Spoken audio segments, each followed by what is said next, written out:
두 생명이 걸려있기에 심려가 크실 수밖에 없으시겠죠.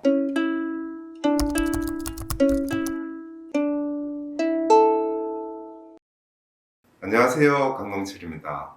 삼성병원의 통계에 따르면 2012년 기준으로 10년 전에 비해 임신 중 암 진단을 받은 분이 약 4배 가까이 증가되었다고 합니다. 세계적으로 고령화가 진행되고 고령 임신이 증가함에 따라 암 진단 후 아이가 생기거나 임신 중에 암을 진단받는 경우가 증가하고 있습니다.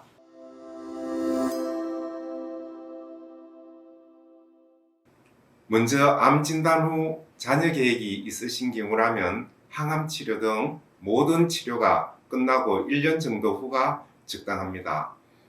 항암제와 방사선의 인체 잔류 기간은 보통 3개월 정도이지만 그로 인한 부작용과 후유증이 약 6개월 정도로 유지되고 추가로 3개월 정도는 임신 준비의 기간을 거치는 것이 좋겠죠. 그래서 항암제나 암의 병기, 암의 치료 기간에 따라 차이가 있겠지만 일반적으로는 1년 정도라고 생각하시면 됩니다.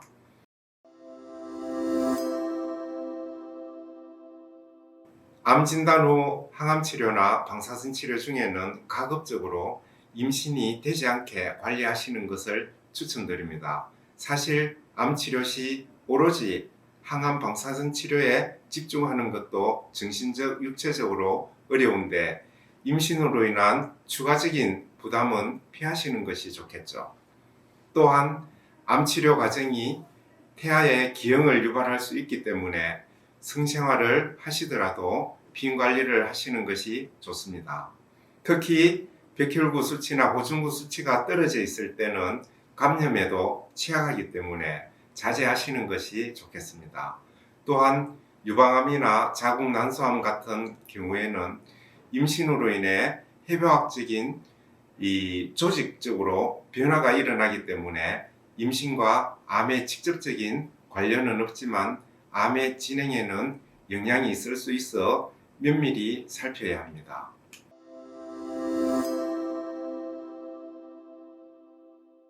하지만 부득이 암 치료 중 아이가 생기게 되면 태아와 산모 모두를 고려하여 주치의가 치료 계획을 세우게 되어 있습니다.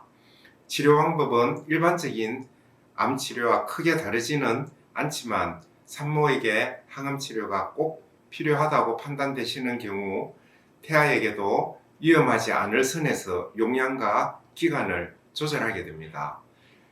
아까 말씀드렸던 통계에 따르면 임신 중 암으로 인해 임신 종결을 해야 할 경우는 이 태아의 생존 가능성이 없는 임신 전반기에 이 말기암을 진단받는 경우와 임신을 유지한 상태에서는 암 치료를 받을 수 없는 경우 등으로 제한되어 있고 그 외에는 출산 후 치료를 시작하거나 임신 중 수술 항암 또는 복합적인 치료를 성공적으로 하였던 것으로 보고가 되어 있습니다.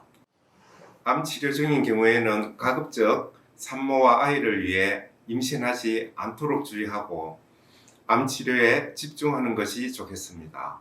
또 임신 중 암의 치료 결과 및 애우는 암의 종류와 병기에 따라 달라지고 같은 암이라 할지라도 얼마나 빨리 발견하느냐에 따라 달라질 수 있습니다. 감사합니다.